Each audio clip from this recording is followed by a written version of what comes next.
Hello दोस्तों, तलबा व तालिबात, अस्सलामु अलैकुम। उर्दू पेडागोजी की क्लास में आप लोगों का खैर मक़दम है।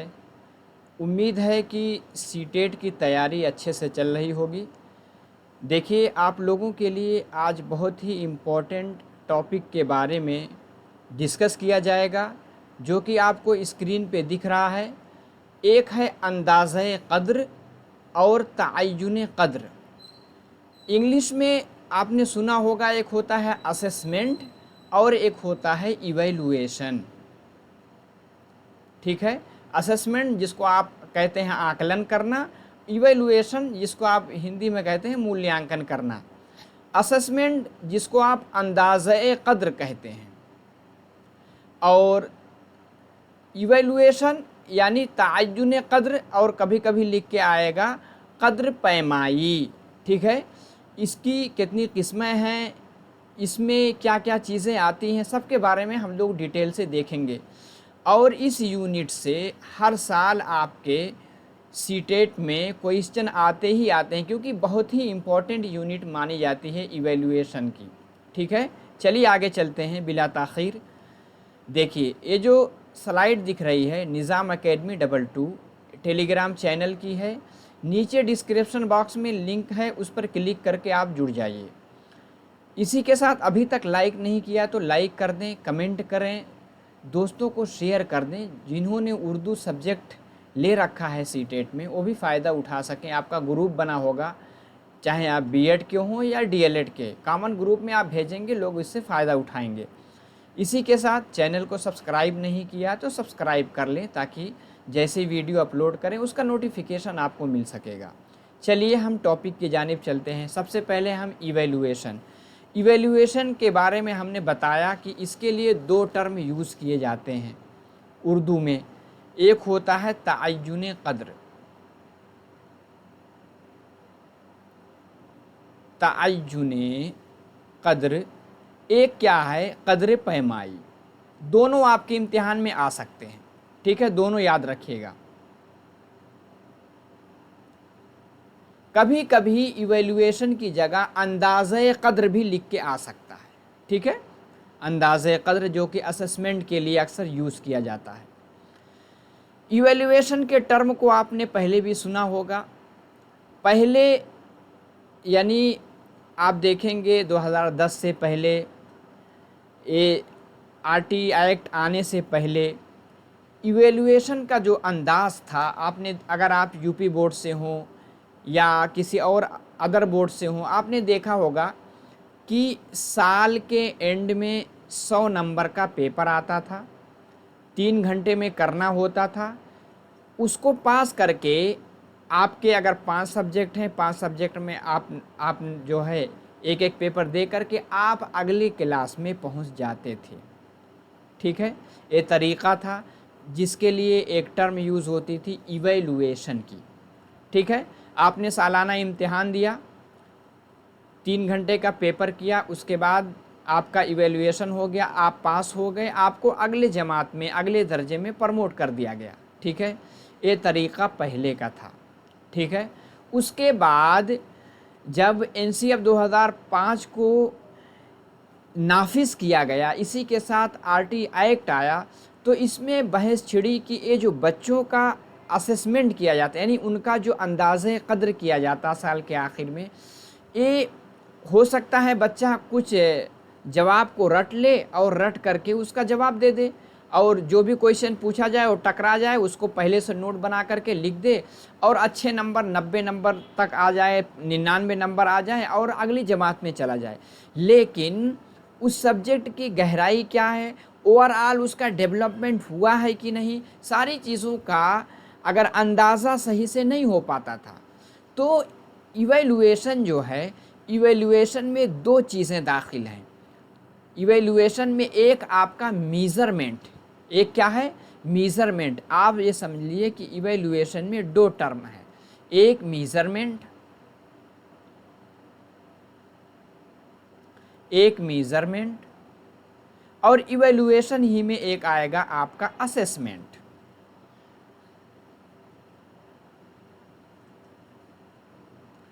इवैल्यूएशन आप समझिएगा अम्ब्रेला टर्म है, एक ऐसा है जो अपने अंदर दो चीज़ों को रखता है, एक मीज़रमेंट को और एक रखता है असेसमेंट को। इतना चीज़ आपका क्लियर हो गया होगा उम्मीद है, ठीक है। इवैल्यूएशन का मतलब हम समझ गए।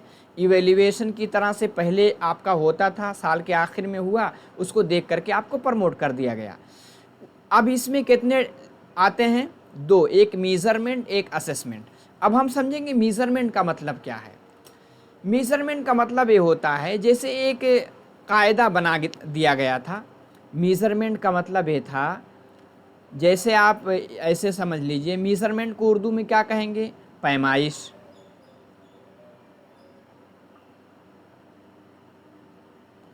अच्छा, तरीका ये बना दिया गया था कि मीज़रमेंट, जैसे आप 33% अगर ले आते हैं तो आप पास हैं, ये आपका मीज़रमेंट बनाया गया था, ठीक है। और इसी के साथ आप जो है 60% ले आते हैं, आप फर्स्ट डिवीज़न माने जाएंगे, इससे कम सेकंड डिवीज़न माना जाता है। और 75 से या उससे एबव है तो इसको क्या कहते हैं?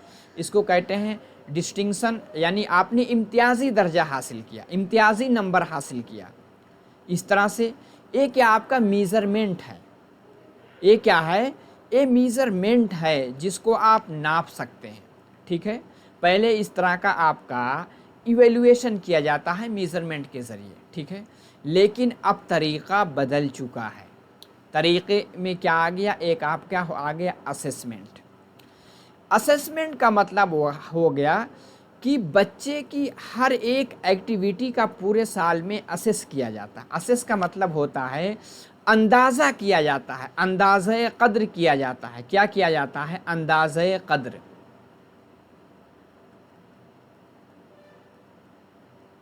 अंदाज़े क़द्र किया जाता है। कब?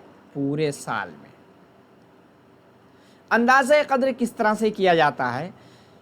यानी बच्चा एडमिशन लिया और उसके बाद से उसकी हर एक एक्टिविटी को देखा जाएगा। आपको मालूम है, एक तो करिकुलर एक्टिविटी होती है यानी पेपर पेन वाली, दूसरा को करिकुलर यानी देखा जाएगा बच्चा खेल में कितना है, बच्चा गाने में कितना है, पढ़ने लिखने के अलावा और सारी उसके अंदर सलाहियत पाई जाती है कि नहीं पाई जाती। हर चीज़ का असेस किया जाता है। असेसमेंट यानी अंदाज़े क़द्र किया जाता है, ठीक है। उसकी हर एक एबिलिटी को आंका जाता है, ठीक है। और क्या है? पूरे साल में एक डेटा इकट्ठा किया जाता है। डेटा मतलब एक आंकड़ा जमा किया जाता है। उसके बुनियाद पे साल के आखिर में उनका असेस किया जाएगा, यानी अंदाज़े क़द्र किया जाता है, ठीक है। इतना आप समझ गए। असेसमेंट क्या होता है? अंदाज़े क़द्र जो पूरे साल चलता है, ठीक है। उसके बाद क्या करते हैं? कलेक्ट करते हैं डेटा को, यानी प्रोसेस ऑफ कलेक्टिंग, यानी कलेक्ट करते हैं डेटा यानी आंकड़ा को, और उस पर रिव्यू करते हैं। पहले आप कलेक्ट करेंगे, कलेक्ट मतलब जमा करते हैं, जमा करने के बाद नज़र सानी करते हैं, नज़र सानी यानी रिव्यू करते हैं, ठीक है। उसके बाद देखते हैं क्या उसमें इम्प्रूव लाया जा सकता है कि नहीं, ठीक है। उसके मुतालिक रिव्यू करते हैं, ठीक है। और इवैल्यूएशन क्या था? इवैल्यूएशन साल के आखिर में, यानी जो रिज़ल्ट ओरिएंटेड होता है उसको हम क्या कहते हैं? नतीजा आखिर में निकल गया, उसमें कोई इम्प्रूवमेंट नहीं ला सकते। लेकिन असेसमेंट में क्या है? दौरान में देखा किसी चीज़ में कमी है तो उस पर ज़्यादा ध्यान दे करके हम बढ़ा सकते हैं, तो असेसमेंट हो गया। इवैल्यूएशन आप समझ गए, जो साल के आखिर में होता था। आगे चलते हैं। अब हम टाइप ऑफ असेसमेंट देखते हैं, यानी आपके अंदाज़े क़द्र की किस्में कितनी हैं। बेसिक बुनियादी तौर पे दो किस्में आती हैं। देखिए, इस फार्मूले को, इस कंसेप्ट को अगर आप समझ लेंगे तो इससे रिलेटेड जो भी क्वेश्चन बनेगा आप उसको सही से हल कर लेंगे। एक आता है फॉर्मेटिव असेसमेंट, एक होता है समेटिव असेसमेंट। एक आएगा फॉर्मेटिव और दूसरा क्या आएगा? समेटिव। अब फॉर्मेटिव क्या है? फॉर्मेटिव को हम कहेंगे तश्कीली।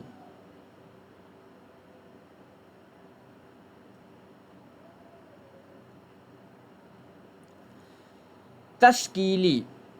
और समेटिव को क्या कहते हैं? समेटिव को हम कहेंगे मजमूई।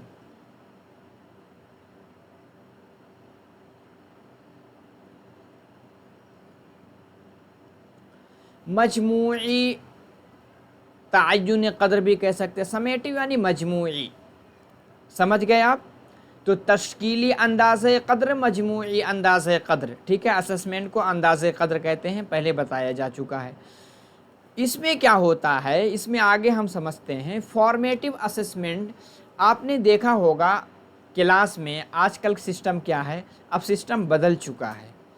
हर 2 महीने पे अगर आपकी एक यूनिट कंप्लीट हुई, यूनिट टेस्ट होता है। क्या होता है? यूनिट टेस्ट होता है। साल में आपका 4 यूनिट टेस्ट होता है। कितने होते हैं? 4। कितने होते हैं? 4 आपके यूनिट टेस्ट, ठीक है। हर एक यूनिट का 10 नंबर मिलता है। 10 नंबर, 10 नंबर, 10 नंबर, टोटल कितने हुए आपके?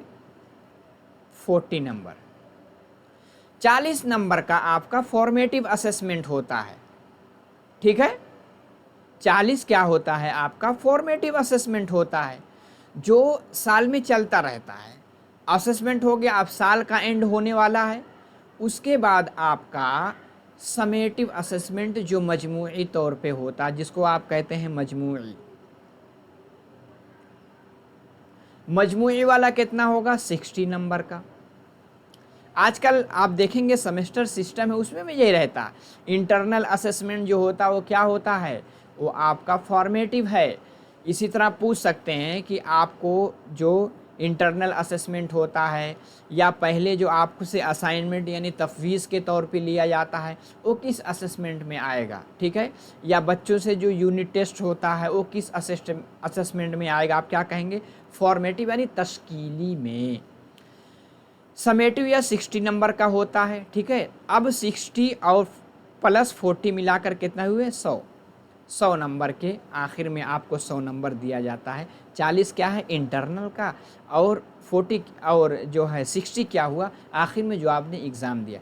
इस तरह से बच्चे के पूरे साल उसका आकलन करके उसको नंबर दिया जाता है, और उसके बाद उसको अगली जमात में प्रमोट किया जाता है। उम्मीद है कि इस कंसेप्ट को आपने समझ लिया होगा कि फॉर्मेटिव यानी तश्कीली अंदाज़े क़द्र क्या है, इसी के साथ समेटिव यानी मजमूई अंदाज़े क़द्र क्या होती है, ठीक है। चलिए अब हम आगे चलते हैं। ये चीज़ उम्मीद है कि आप समझ गए होंगे। अब आपने बहुत एक टर्म सुनी होगी, assessment for learning, assessment of learning और असेसमेंट एज लर्निंग। पढ़ा होगा पहले। उर्दू में किस तरह लिख के आएगा इसको समझ लीजिए। लर्निंग माने क्या होता है? आमोजिश। पहला होता है आमोजिश के लिए अंदाज़े क़द्र। आमोजिश के लिए अंदाज़े क़द्र। देखिए, ये जो आमोजिश के लिए अंदाज़े क़द्र होता है, ये ड्यूरिंग इंस्ट्रक्शन होता है, यानी तालीम के दौरान। जैसे आपको मालूम है, एक साल में 8 महीना 10 महीना तक क्या है, आपकी तालीम चलती रहती है, ठीक है। तो तालीम के दौरान जो असेसमेंट किया जाता है, यानी बच्चे का जैसे यूनिट टेस्ट लिया गया, वो क्या होता है? तालीम के दौरान होता है। तालीम के दौरान। और असेसमेंट ऑफ लर्निंग यानी जो कुछ आपकी आमोजिश हुई है, जो कुछ आपने सीखा है, उसका असेसमेंट किया जाएगा। ये कब होता है? तालीम के इख्तिताम पर। जैसे पूरा साल पूरा हो गया, सालाना इम्तिहान होने वाला है, तो असेसमेंट ऑफ लर्निंग यानी आमोजिश का, क्या आप कहेंगे? आमोजिश का अंदाज़े क़द्र, ठीक है। एक होता है assessment as learning. Assessment as learning. Assessment as learning का मतलब क्या हुआ कि आमोजिश के तौर पर, एज का मतलब होता है तौर पर, आमोजिश के तौर पर अंदाज़े क़द्र। 3 टर्म आपने पहले भी पढ़ा होगा, दूसरी पेडागोजी जो आपका सब्जेक्ट रहा हो, उर्दू के अलावा इंग्लिश में भी आपने पढ़ा होगा, इसी तरह हिंदी में भी पढ़ा होगा। ठीक है, तो क्या है कि आमोजिश यानी लर्निंग के तौर पर, असेसमेंट यानी अंदाज़े क़द्र। अब हम हर एक को अलग अलग देखते हैं। असेसमेंट फॉर लर्निंग मैंने क्या बताया, तालीम के दौरान। इसको हम समझ सकते हैं जैसे यूनिट टेस्ट। यूनिट टेस्ट होता है आपका,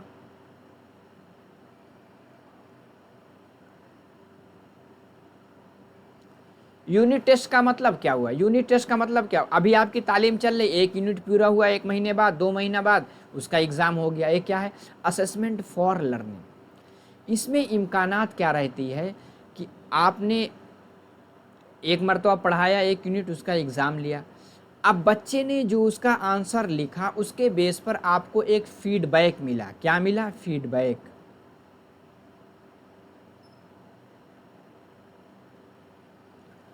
फीडबैक के लिए उर्दू में क्या आता है, बाज रसी। बाज रसी फीडबैक मिला कि अच्छा बच्चा इस कंसेप्ट को नहीं समझ पाया है, यानी उर्दू में जो पढ़ाया गया था इसको नहीं समझ पाया है, आप उसका इम्प्रूव करके दोबारा उसको पढ़ा सकते हैं। ठीक है, तो असेसमेंट फॉर लर्निंग यानी आमोजिश के लिए अंदाज़े क़द्र में सुधार मुमकिन होता है। इस तरह से पूछा जा सकता है कि कौन से अंदाज़े क़द्र में बच्चों की में सुधार लाया जा सकता है, तो क्या कहेंगे, आमोजिश के लिए अंदाज़े क़द्र जो होता है उसमें लाया जा सकता है। उम्मीद है कि आप समझ गए होंगे। ठीक है, ये आपका assessment for learning, formative assessment हमने अभी जो पढ़ा है, फॉर्मेटिव असेसमेंट यानी तश्कीली। ये जो तश्कीली हमने असेसमेंट पढ़ा था उसका हिस्सा क्या है, फॉर्मेटिव असेसमेंट है। ठीक है, इसको समझ गए। अब दूसरा क्या था, assessment of learning. Assessment of learning एक किसका हिस्सा है, ये समेटिव असेसमेंट।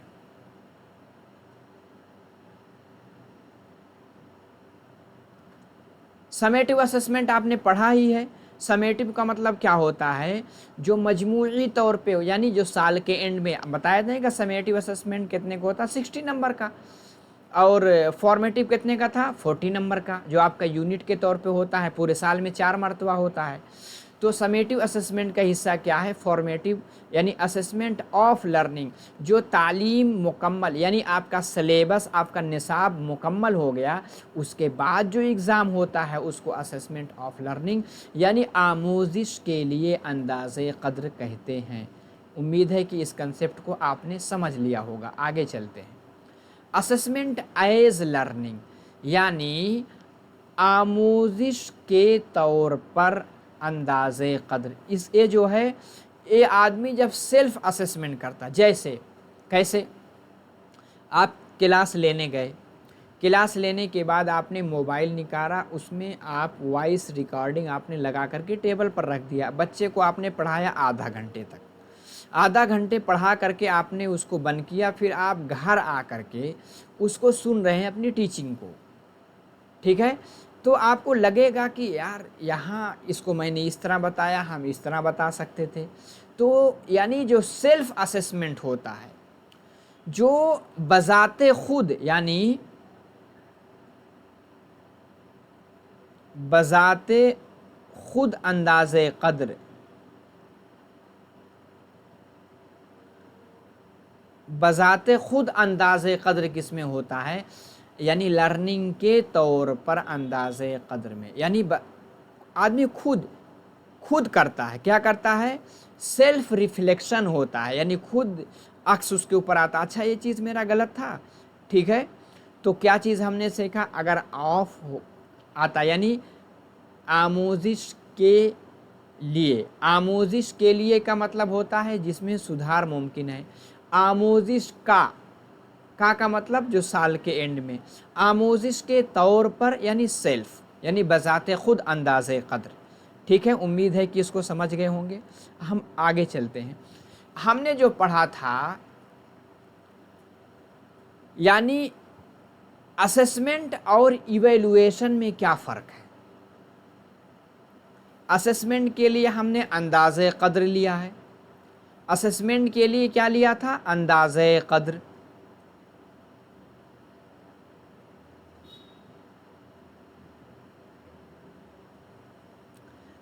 इसके लिए क्या लिया था? तअय्युन क़द्र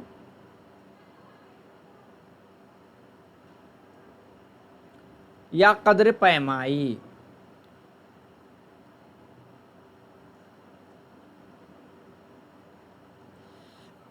ठीक है, इसको समझ गए। अब इसमें क्या फ़र्क है, मैंने पहले ही आपको बताया था। असेसमेंट टर्म बाद में आई, इवैल्यूएशन पहले से चल रही है। इवैल्यूएशन को आप समेटिव असेसमेंट के अंदर में रख सकते हैं। समेटिव में क्या था?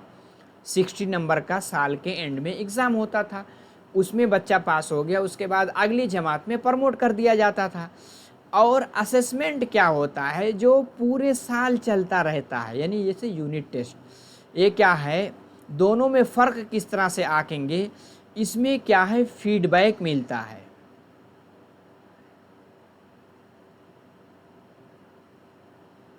फीडबैक का मतलब क्या हुआ? जिसको आप कहते हैं बाज़रसी। फीडबैक किस में मिलेगा? जैसे आपने एक यूनिट लिया,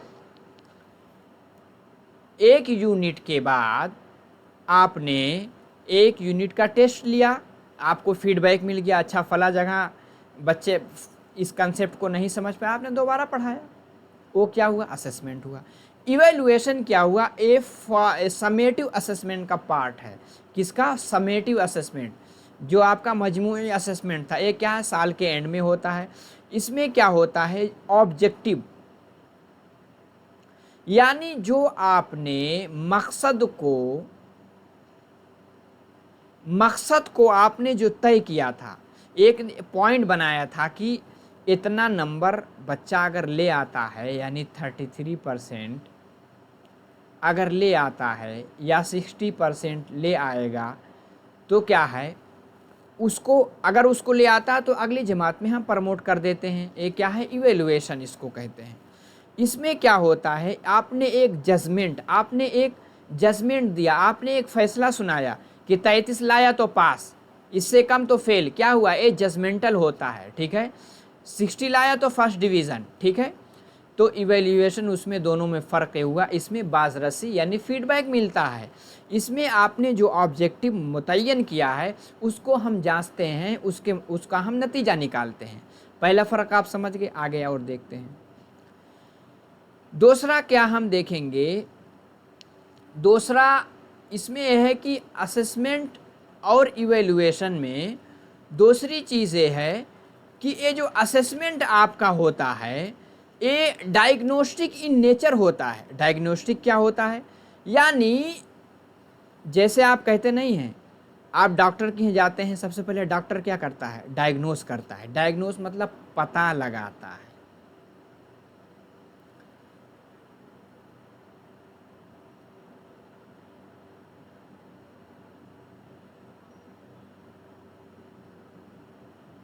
डायग्नोस्टिक होता है यानी पता लगाता है, किसी चीज़ की तशखीस करना।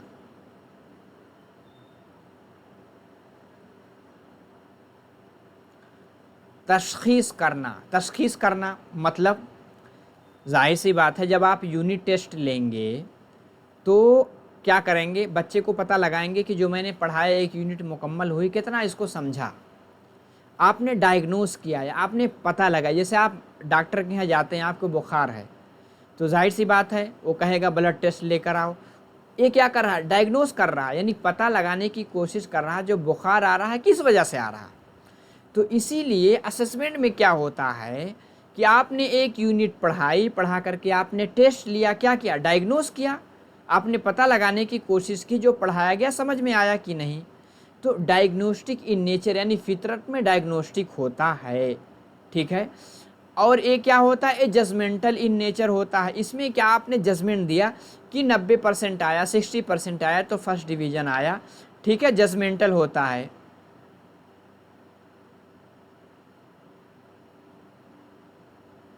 60% लाया तो पास हो गया, और फर्स्ट डिवीज़न लाया 33 से कम लाया तो क्या है, फेल हो गया। एक इसमें होता है इवेल्युएशन में होता है, यानी जजमेंटल, जिसमें आप किसी नतीजे पे पहुंचते हैं, ठीक है। ये क्या होगा, इवेल्युएशन होगा, यानी तायुन कद्र होगा।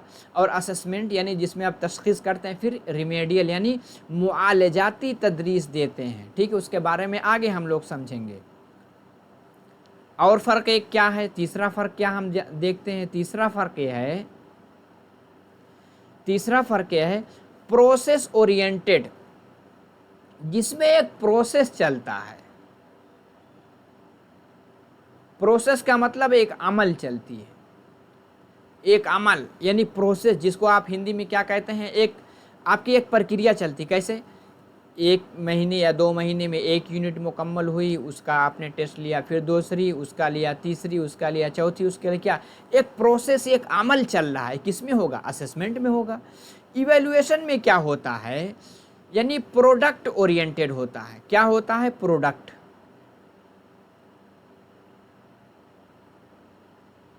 प्रोडक्ट का मतलब क्या होता है, यानी एक नतीजा निकल गया। क्या निकला, हम एक नतीजे पे पहुंच जाते हैं। किस पे,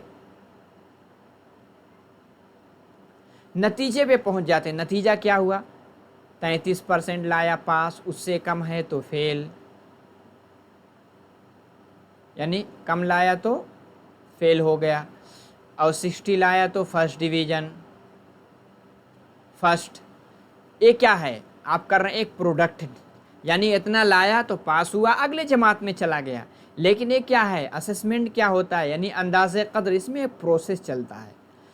तो आज की क्लास में आपने इवेल्युएशन के साथ असेसमेंट, फिर आप मेज़रमेंट क्या है, असेसमेंट क्या है, फॉर्मेटिव असेसमेंट यानी तश्कीली अंदाज़े क़द्र, इसी के साथ साथ आपका समेटिव क्या है, फिर जो है assessment of learning, as learning, और आप क्या पढ़ते, फॉर लर्निंग, एज लर्निंग और ऑफ लर्निंग, तीनों पढ़ लिया आपने। यानी कहेंगे कि आमोजिश के लिए क्या करेंगे, अंदाज़े क़द्र, आमोजिश की अंदाज़े क़द्र, और तीसरा क्या था, आमोजिश के तौर पर अंदाज़े क़द्र। सब आपने समझ लिया। फिर असेसमेंट इवेल्युएशन में क्या फ़र्क है, ये भी आपने जान लिया। उम्मीद है कि क्लास पसंद आई होगी और आपने असेसमेंट और इवेल्युएशन के कंसेप्ट को, जिसको आप तायुन क़द्र और असेसमेंट को अंदाज़े क़द्र कहते हैं, आपने अच्छे से समझ लिया होगा। अब आगे इसमें और सारे टर्म हैं। हम रिमेडियल टीचिंग क्या कहते हैं, उसको हम अगली क्लास में सीखेंगे। तो बस आज के लिए इतना ही। अगली क्लास में आप लोगों से फिर मुलाकात होगी। आप लोग जम के तैयारी कीजिए। प्रीवियस ईयर क्वेश्चन आप डाउनलोड करके उसको बार बार देखिए। जो कुछ आपको पढ़ाया गया कंसेप्ट आपको क्लियर होता जाएगा, ठीक है। चलिए, अपना ख्याल रखिए, तैयारी कीजिए। अस्सलामु अलैकुम।